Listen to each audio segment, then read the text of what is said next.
right, so I've got about 10 miles in the Cadillac so far. It's cooking pretty good. This car is really clean, so I got 115,000. It's been maintained. The radiator looks brand new. So of course, I tried to get down there early to beat traffic and got here down here 2 hours later than I thought I was going to get, thanks to Amtrak, and now I'm stuck in traffic. Waze is showing about 2 hours to get home from here, so it's not too bad. I'm guessing it's going to clear up further on. So far so good on the old Cadillac. Still in San Diego County though, bumping up I-5. So still rolling in the Caddy here. I put about, I don't know, like 30 or 40 miles on it so far. Just past the San Onofre nuclear power plant, which you may remember from the Naked Gun movie.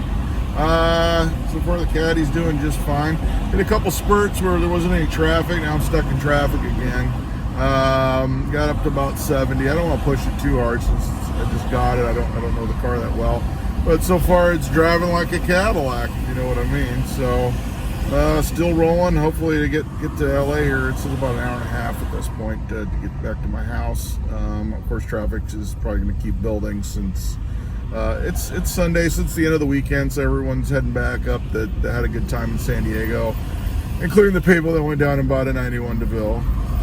So, all right, so I'm passing Angel Stadium for the second time today, this time in the Cadillac, not on the train. So about 50 minutes from home. So far so good on the Cadillac, doing about 66. So as you can see, the Cadillac made it to Pasadena from San Diego last week. I bought this car last Sunday, so I've actually owned it about a week and a half. When I got back, the lady actually told me it had failed smog before, but she thought maybe it was because she didn't drive it enough, because you have to drive it about a half an hour. I took it down. It failed smog by not too much. So I went back, I cleaned there's these two EGR ports under the throttle body that they say if you clean them, cleans the car up, cleans the emissions up. Cleaned those out, put a new O2 sensor in it, ran it back down. It got cleaner, but didn't quite pass. It was a little high on NOx at 25 miles an hour. At 15 miles an hour was just fine. So I went back to the drawing board, ordered an EGR. I got an EGR for it. And I pulled the throttle body off and noticed that some of the vacuum lines were a little dry and crusty and had gotten little cracks in them. So I replaced the vacuum lines and ran it back down this past Monday, and lo and behold, it passed smog. So now it's actually 100% legal. It's registered, insured through smog and all that good stuff. It's a really nice car. I actually got a really good deal on it. So I think I'm just going to use it as a daily driver for now. So I'm trying to get rid of my Mercury Grand Marquis, my 92 Grand Marquis. I've been daily driving since February, which I drove to Radwood in Sonoma earlier this year. It's a bit of a beater, but it actually runs really well. But this is just so much more class. This is a Cadillac. So, and I'm planning maybe to take this to Radwood, LA, coming up in December. Either this or my Fairmont. We'll see. This one's got more creature comforts and whatnot. And the nice thing is the air conditioning actually works in this car. So that's one bonus that definitely for Southern California. And I may or may not be driving this to Las Vegas in a few weeks. I'm either going to take this car or I'll take the Grand Marquis.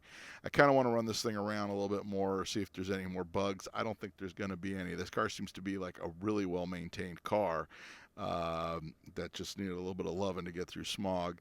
So that's about it. I'm gonna give you a good walk around on this car. These cars are actually great because they're a great bargain right now, really, because I think they've kind of been overshadowed by the Fleetwood Brougham, the full-size rear-wheel drive V8 car, which of course a lot of the lowrider and a lot of the donk guys love those Fleetwood Broughams, so the prices are a little high on those. You know, these are a smaller car. It's probably more livable, like in the city, easier to park than the big full-size Brougham. But I mean, you could pick up a nice one of these for $2,000-3,000 right now. I don't know if the prices are going to go up on them in the future.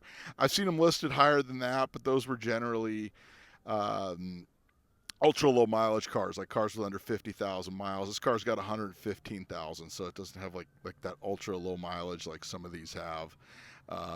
It's not like the yellow 84 DeVille I had that had like 50 some thousand miles on it. This one has 115, but it's well maintained 115, so I'm not too worried about it. All right, so I'm going to do a walk around on the car. As you can see, it's by no means a perfect car, but then again, I didn't pay a perfect car price for it either. It's got a little blemish there in the corner. I actually got a bumper at pick apart, so I got that piece of trim, and I've actually got the lower bumper already for it, a really good one. I just don't know when I'm going to swap it out. And also on the passenger side, the wheel caps are actually missing there, which those are, you can find them on eBay. Some guys want more than others, but I'm going to keep checking pick apart. Hopefully they pop up pretty soon. And of course the turn signal on the top of the fender is cracked on that side. But overall, it's a nice car. I haven't even waxed this thing yet. I have a feeling if I wax it, this thing's gonna just really sparkle. This one has the Carriage top. Now, these are interesting because they were actually a dealer installed item from Cadillac, from what I understand. It actually has a fiberglass. It's a fiberglass thing that's actually under here, so it makes it look like it's a convertible top. I don't know if you can catch the ridges. They kind of come up like a convertible top. Of course, it's not a real convertible top. So they would actually lay the big fiberglass piece, and then they would actually put the Carriage top, and of course the snaps here, which, you know, to simulate like a top boot going on an old convertible, which is how those used to work. It's all fake, but they were real popular on these cars back then. You can see on the passenger side, it's a nice interior. It has a center armrest. The armrest is there's the lid that pops up for the storage. The hinge is actually broken, which I guess is really common on these. And they actually have a built-in cup holder that flips down, which looks pretty good. I mean, the doors on this thing are really nice as well. Of course, the doors shut really well. This is actually a really nice car.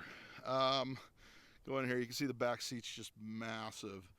It's a total road trip car, you know, as you can expect with a Cadillac. It's even got air conditioning vents in the back seat there, behind the armrest, which that wasn't really common back in 1991. This car really does need a wax. The power antenna still works.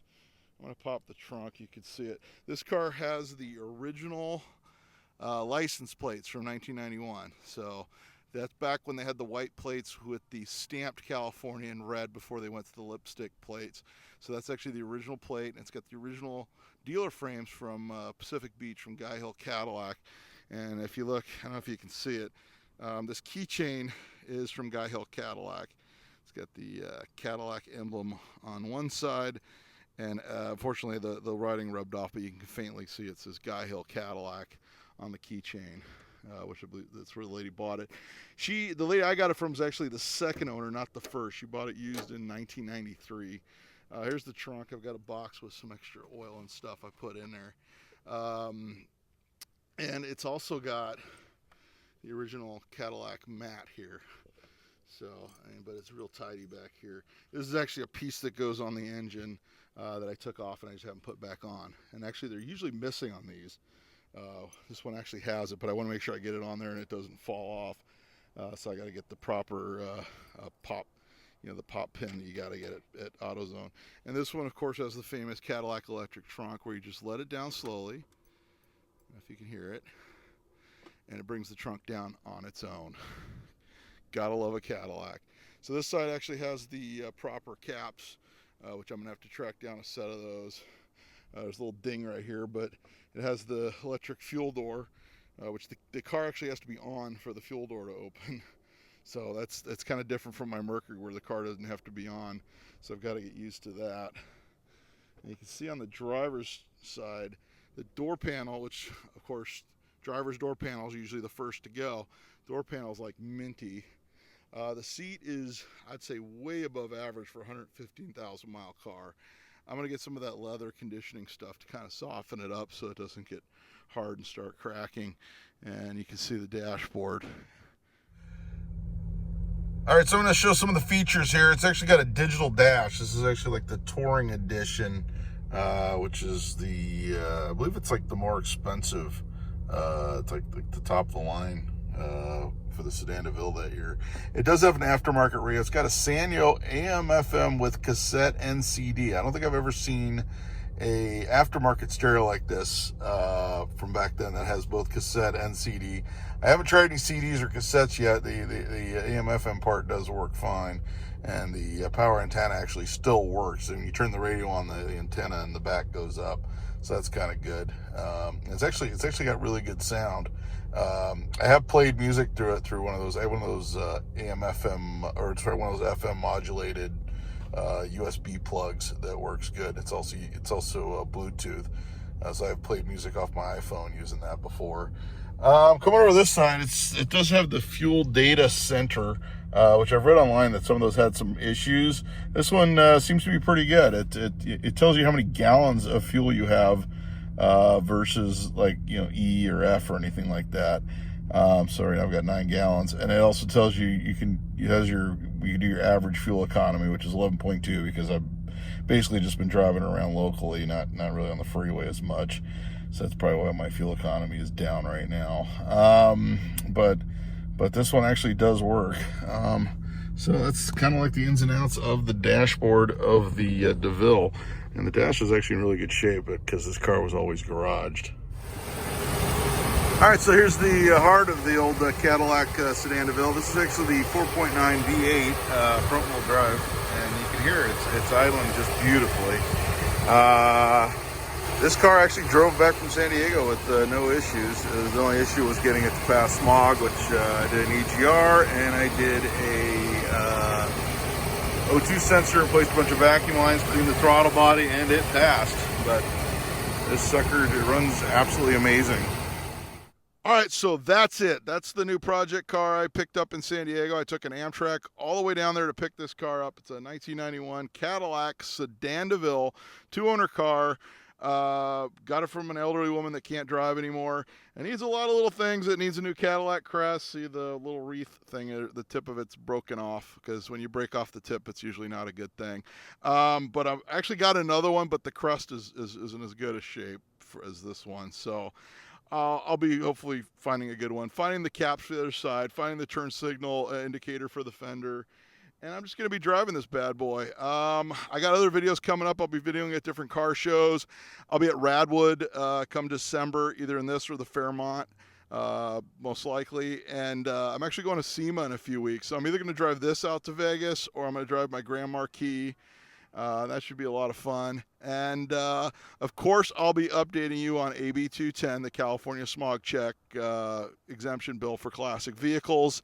We're still trying to get some support. Be sure, if you haven't done so, to email or send a letter to your local assembly person or to the Transportation Committee in Sacramento, because they need to hear from you guys that people want to see vintage cars preserved in the state of California.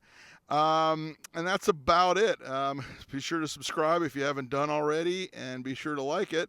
And we'll see where this goes with the 91 DeVille. I know my 10-year-old daughter absolutely loves this car already. And I've actually put the Grand Marquis up for sale.